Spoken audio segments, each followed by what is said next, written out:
আল্লাহর বান্দারা কুকুরটিকে পাথর মেরে মেরে তাড়ানোর চেষ্টা করে কিন্তু কুকুর রক্তাক্ত হওয়ার পরেও যুবকদের পিছন কখনো ছাড়ে না। বলুন আলহামদুলিল্লাহ।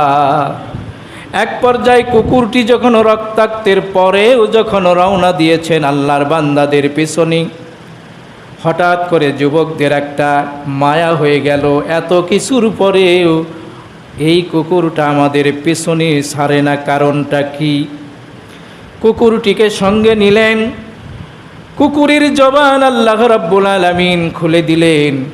কুকুর যেন তাদেরকে ডেকে ডেকে বলছে, আল্লাহর বান্দারা, আমাদেরকে তুমি ছেড়ো না।